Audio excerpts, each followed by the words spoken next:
Senhor, mostra o que preciso ver, é o título da nossa mensagem de hoje. Quero agradecer aí a todos os irmãos que serviram a igreja aqui na Quinta da Vitória, trazendo a palavra, né? O irmão Ezio está aqui, foi um dos pregadores da Quinta da Vitória, né? E foi uma bênção.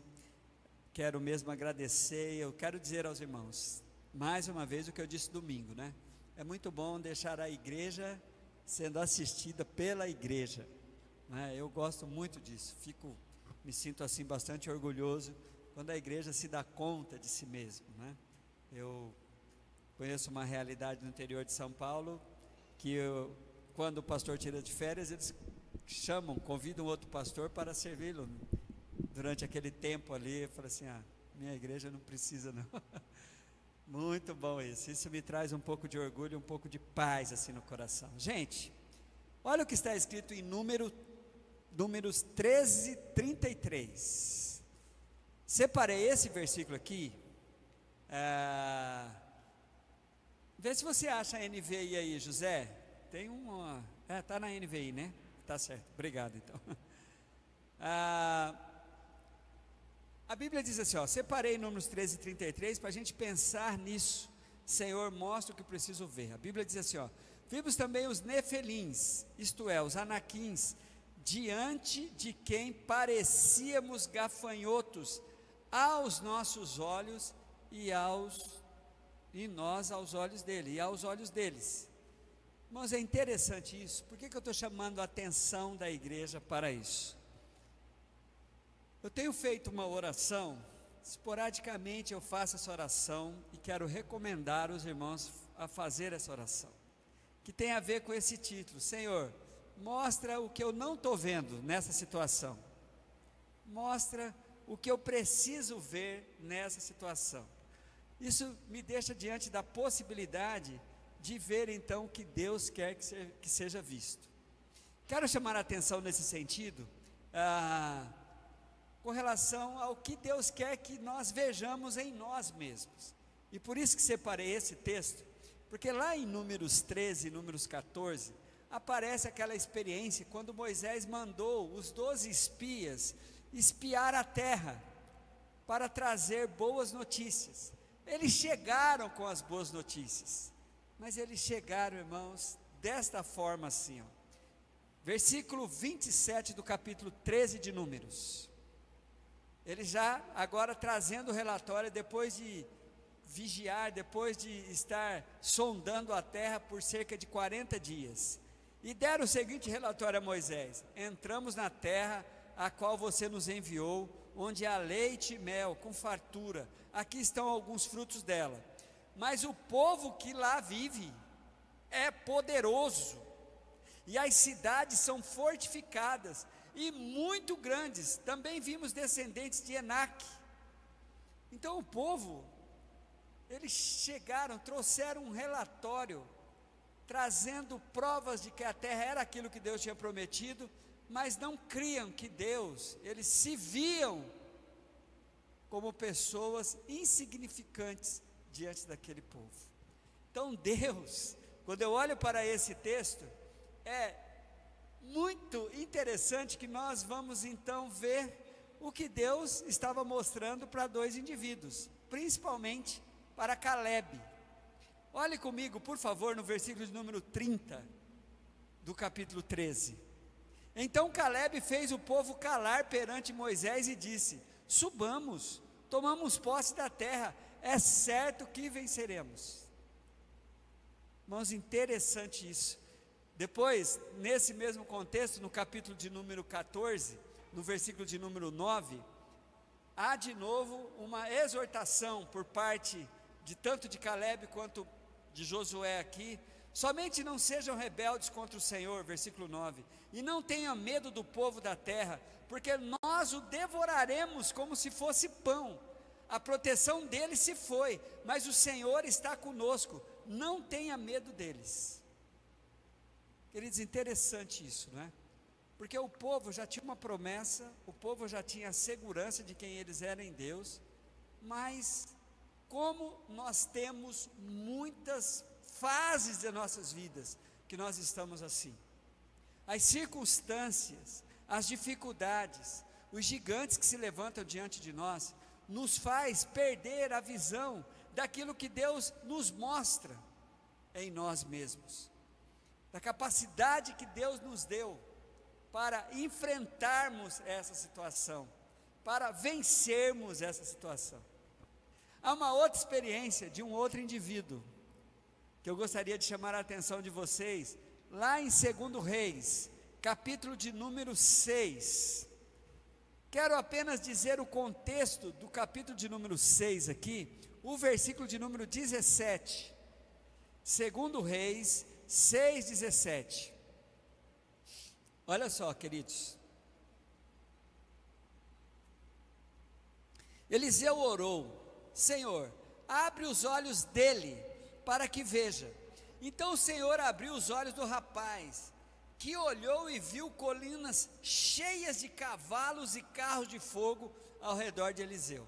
Essa aqui foi uma experiência que Eliseu teve, quando um rei mandou cercar a cidade onde ele estava, com um enorme exército de homens, e o moço de Eliseu entrou num desespero. Vocês podem olhar aí, ver o capítulo inteiro. Aí Eliseu pega e fala assim: Senhor, mostra para ele. E o que Eliseu mostrou para ele, irmãos? Mostrou para ele a verdade que João repete lá no capítulo 4 de 1 João, versículo 4. Eliseu mostrou esta verdade bíblica aqui, ó, que Deus quer que nós saibamos e que nós vejamos em nós. João 4,4 diz assim a Bíblia: Filhinhos, vocês são de Deus e os venceram, porque aquele que está em vocês é maior do que aquele que está no mundo. Amém, queridos? Então o que Deus quer que nós vejamos em nós? Quem nós somos, o que temos, não porque somos fortes em nós mesmos, mas como é que Deus se posiciona ao lado do seu povo. O escritor de Hebreus nos dá uma convicção disso, quando vai falar de uma realidade muito pouco falada na igreja, e quando falada, é falado com muito exagero, e a gente tem que tomar muito cuidado com isso, para não cairmos aí em historinhas, né? Mas é bom saber que nós temos esse recurso aqui, ó, de Hebreus 1,14, olha que recurso maravilhoso que a Bíblia tem ao nosso favor. Os anjos, não são todos eles espíritos ministradores, enviados para servir aqueles que hão de herdar a salvação? Nós temos o que o moço de Eliseu viu, miríades e miríades de anjos em volta de Eliseu, em volta deles. Nós temos a comprovação de que maior é o que está em nós do que o que está no mundo, e nós temos esse recurso angelical que a gente não tem muita consciência disso. Você não sabe quantas experiências você já teve com anjos e não sabe que foi com anjos. E até bom Deus deixa assim para você não cair quase na besteira que João caiu em Apocalipse, de quando viu o anjo, caiu aos pés do anjo para adorá-lo. Aí o anjo falou: não, João, levanta, eu sou igual a você, sou um conservo de Deus junto contigo. Mas, irmãos, Deus está exatamente nos chamando a atenção para isso. A experiência do povo de Israel, de chegar lá, se ver de maneira errada. Como que eles se viam? Eles se viam como gafanhotos, e eles achavam que os inimigos também os viam assim. Nós somos como os gafanhotos, parecíamos como gafanhotos, mas é assim que Deus quer que nós nos vejamos? É assim que Deus quer que, depois de uma promessa como essa, de 2 Timóteo 1,7, que a Bíblia diz que Deus não nos deu um espírito de covardia? 2 Timóteo diz isso com muita clareza, de que Deus jamais nos deu um espírito de covardia. E é interessante que esse versículo diz, ele é muito completo, 2 Coríntios 1,7, né? Para que nós saibamos disso, que Deus não nos deu um espírito de covardia, mas, aí vem o Senhor e diz, olha que coisa linda que é 2 Timóteo 1,7, diz assim: pois Deus não nos deu um espírito de covardia, mas de poder, de amor e de moderação. Parece que vai colocando o crente assim, ó, cuidado, Deus não deu espírito de covardia, Deus nos deu poder, mas junto com esse poder Ele nos deu muito amor. E eu quero fazer essa transição porque Porque Deus quer que nós nos vejamos assim, e Deus quer que nós vejamos, olhemos para as pessoas também de uma maneira diferente. Então, como que Deus quer que nós nos vejamos? Povo da promessa, o povo que tem em Deus a convicção de que maior é o que está em nós do que o que está no mundo. Um povo que recebeu de Deus um espírito que não é um espírito de covardia, mas de amor, de poder, de domínio próprio ou de moderação, conforme a maior das Bíblias estão escritas. Um povo que tem ao seu dispor miríades e miríades de anjos, que a gente não tem muita consciência como é que é esse ministério sobre nós. Alguns já tiveram algumas experiências com visões do mundo sobrenatural, mas outros já tiveram experiências que nunca nem foi detectada. Eu sempre, quando estamos viajando e estamos entrando numa situação assim, difícil, eu sempre compartilho com a Sandra: calma, Deus vai enviar um anjo, Deus vai já, e sempre aparece alguém que nos ajuda, que nos dá uma direção. É muito interessante isso. Uma vez, irmãos, tem quase, aquilo só pode ter sido um anjo. Nós tínhamos, nosso primeiro carro era um Fusca 72, verdinho, que a Sandra, antes de aprender a dirigir, ela que empurrava o Fusca, porque o Fusca sempre deixa a gente na mão, né? Então, e uma vez, misteriosamente, esse carro deu prego no meio de uma das rodovias mais movimentadas de São Paulo, a Dutra, e na pista do meio, assim, onde ninguém para, aquelas pistas, aquele monte de carro. Um senhor parou, nos ajudou e não cobrou nada, fez o que precisava, fez uns negócios lá que eu nunca entendi direito, deve ter mexido no platinado, porque se não der problema no platinado do Fusca, era a única coisa que dá. Qualquer diagnóstico falou: é o platinado, só mete no platinado que dá certo, não é isso? Então, e depois eu falei assim: só pode ter sido um anjo, porque ninguém para aqui na Dutra. Era de noite, a gente estava vindo da igreja, a gente trabalhava em Guarulhos, em uma congregação de uma das igrejas de São Paulo, éramos seminaristas, estávamos voltando, e aquele homem para, soluciona o nosso problema, e vai embora. Eu falei assim: só pode ter sido um anjo isso. Então você pode ter tido experiência com anjos que você não sabe, e é interessante. Então a Bíblia vai nos dar esta convicção, para que nós não venhamos ser tomados pelo que os israelitas tinham. Os israelitas estavam sendo tomados por um medo. Eles olharam assim para aquelas cidades fortificadas, aqueles gigantes, aqueles homens enormes, e eles ficaram com medo. Aí vem um recurso para vencer o medo, né? Vem um recurso para vencer o medo, que está lá em 1 João, capítulo 4, versículo 18, nós até cantamos isso: o verdadeiro amor lança fora todo o medo. A Bíblia diz assim, ó: no amor não há medo.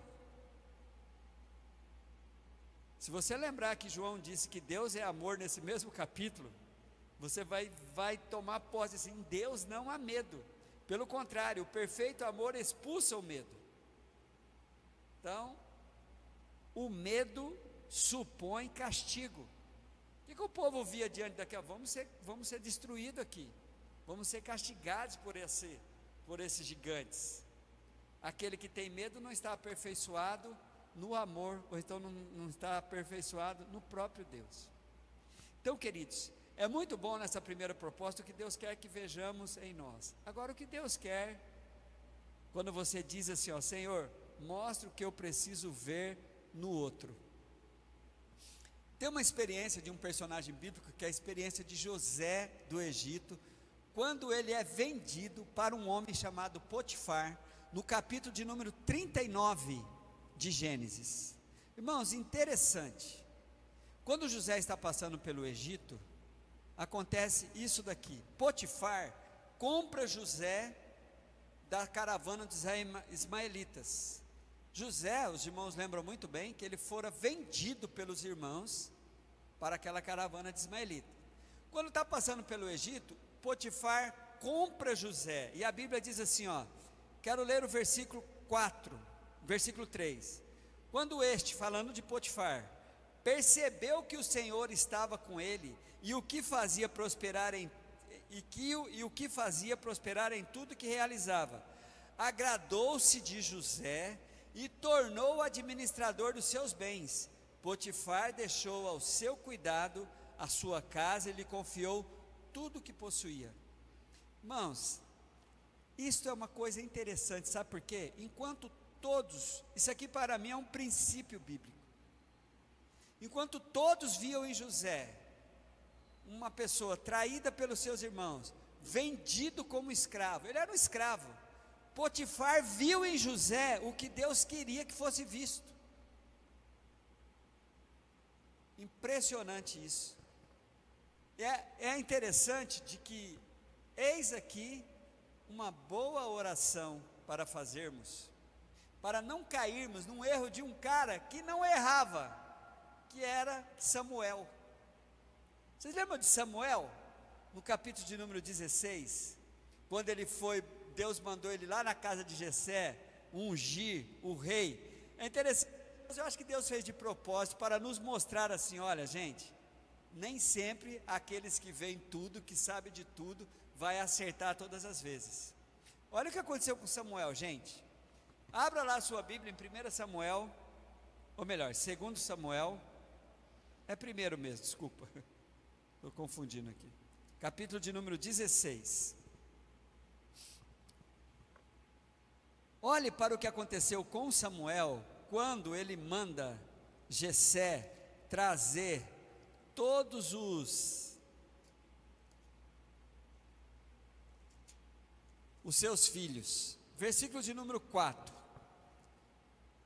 ou melhor, desculpa, versículo de número 6 de 1 Samuel, olha, Samuel, hein, o cara tinha um discernimento, Samuel era o grande juiz e o grande profeta, olha a experiência, quando chegaram, versículo 6, Samuel viu Eliabe, o irmão mais velho de Davi, e pensou, com certeza é este que o Senhor quer ungir. Eu penso assim que Deus de propósito não falou, ó, vai lá na casa de Jessé, tem um rapaz lá chamado Davi, é ele que você vai ungir. Não, Deus mandou ele na casa de Jessé. Aí começou o desfile, passou-se, a Bíblia chega a dizer assim, ó, os irmãos, lê comigo aí, ó, versículo de número 10, Jessé levou a Samuel 7 dos seus filhos, mas Samuel lhe disse, o Senhor não escolheu nenhum deles. Por quê? Porque o Senhor já tinha dito isso aqui para Samuel, no versículo de número 7, olha o grande princípio que a gente aprende aqui com o Senhor, gente, é maravilhoso demais isso para nós. O Senhor contudo disse a Samuel, Samuel com aquela certeza, né? Você viu no versículo 6, com certeza é Eliabe, só pode ser Eliabe, que era o filho mais velho, já era guerreiro, era um dos escolhidos do rei para guerrear as guerras de Israel.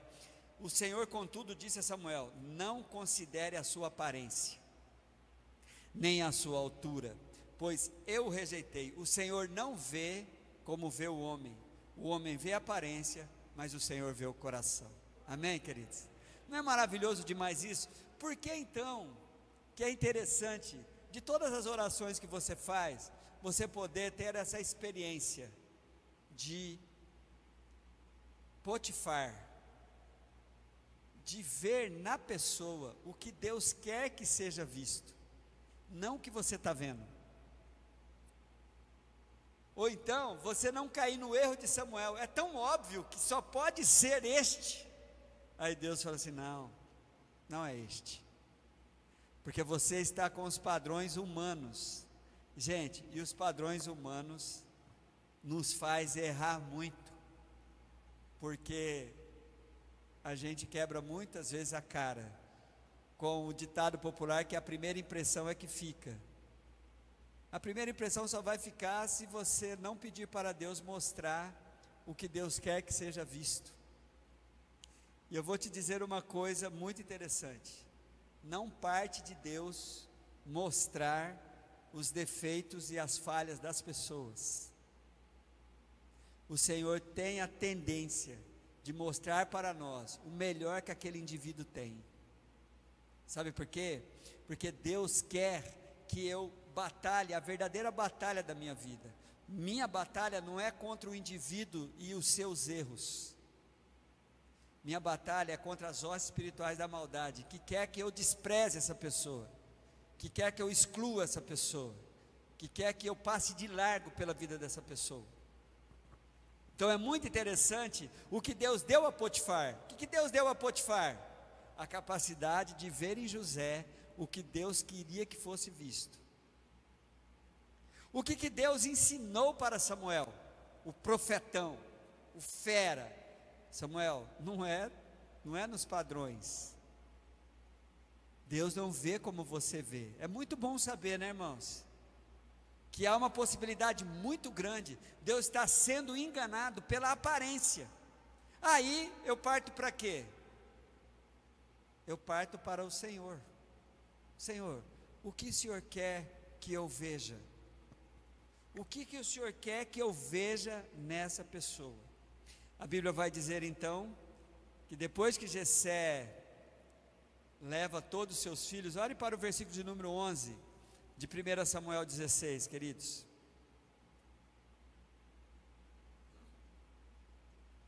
Então perguntou a Jessé: então são todos os filhos que você tem? Esses são todos os filhos que você tem? Jessé respondeu: ainda tem o caçula, mas ele está cuidando das ovelhas. Eu não entendi porque que Davi não estava aqui, mas tem muitos pregadores que falam um monte de coisa, né? Mas eu creio que Deus já estava identificando quem que era Davi para nós. Enquanto todos viam em Davi, inclusive o seu pai, olha só, gente, que coisa maravilhosa. Enquanto todos viam, inclusive o pai de Davi, via nele um pastor de ovelhas, que não poderia nem participar lá da reunião, porque tinha que cuidar das ovelhas. Deus via em Davi o rei de Israel, amém? É a prova de que Deus não vê como a gente vê. Por isso, meus amados, eu quero desafiá-los nessa noite, a sairmos daqui com essa predisposição. Vamos ter essa experiência juntos? Vamos ter, sabe por quê? Eu acho que vocês já tiveram essa experiência, todos nós temos. Nós temos o nosso discernimento, a gente tem as nossas impressões, quando conhecemos as pessoas, quando convivemos com as pessoas, e a gente tem alguns diagnósticos de algumas pessoas que são as nossas certezas. Então qual que é o desafio para nós nessa Quinta da Vitória? O que vai fazer nos crescer um pouco na nossa maturidade? O que vai nos fazer nos envolvermos mais com a expectativa de Deus? Fazer uma oração, pedir para Deus mostrar nas pessoas o que Deus quer que eu veja. Zere tudo, zere tudo. Comece a fazer isso com relação ao seu esposo, a sua esposa, seu filho. Comece a fazer isso com os seus colegas de trabalho. Faça essa oração. Gente, há um desafio muito grande aqui para nós. Sabe por quê? A gente vai ter surpresas. A gente vai ter surpresas. Seremos capacitados por Deus com aquilo que a promessa está escrita no capítulo 2 de Timóteo, ou melhor, no capítulo 1 de Timóteo, 2 Timóteo 1:7, que diz que Deus não nos deu um espírito de covardia. A gente vai ter amor o suficiente, a gente vai ter coragem de encararmos com amor o que Deus quer que a gente veja nas pessoas. E você sabe, né? Nós temos um compromisso diante de Deus que não vai mudar, apesar da gente ter as nossas maldades internas, que é amarmos o nosso próximo como a nós mesmos. Então, qual é o desafio da Quinta da Vitória de hoje? Senhor, mostre o que eu preciso ver, o que o Senhor quer que eu veja. Primeiro em você, tá? Primeiro em você. O Espírito Santo de Deus, quando nós fazemos uma alta análise de 1 Coríntios 11:28, examine o homem a si mesmo, esse exame é sempre carregado com uma exortação espiritual. O que é uma exortação? Deus não nos poupa de ver as nossas falhas e as nossas limitações, mas Ele não faz isso para nos envergonhar, Ele nos faz isso nos dando uma direção, para que eu vença as minhas fraquezas. Então Ele me exorta, Ele mostra o caminho, E Deus então vai lhe mostrar a capacidade que você tem de vencer os seus gigantes.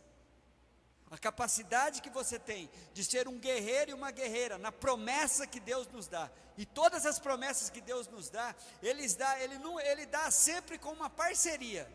Ó, a minha promessa está aqui, mas você faz a sua parte. Impressionante. E Ele capacita eu fazê-lo. E depois, Deus vai deixar você diante dessa possibilidade. Qual que é a grande realidade de João 1,12? Todos quantos receberam, deu-lhes o poder de serem feitos filhos de Deus. O Filho de Deus tem poder para vencer as suas limitações, a sua pecaminosidade. E aí, você vai no seu relacionamento, que a gente precisa melhorar muito, irmãos, nos nossos relacionamentos, muito. Nunca basta. A gente pode ser um filho melhor, um esposo melhor, uma esposa melhor, à medida que Deus vai nos capacitar, um amigo melhor, um irmão melhor. Aí você faz esse segundo pedido: Deus, o que o Senhor quer? O que eu preciso ver, que o Senhor quer que eu veja nessa pessoa? Irmãos, vamos nos surpreender com isso. Vamos confiar nisso no Senhor? Vamos confiar de que Deus vai nos mostrar o que é preciso ser visto?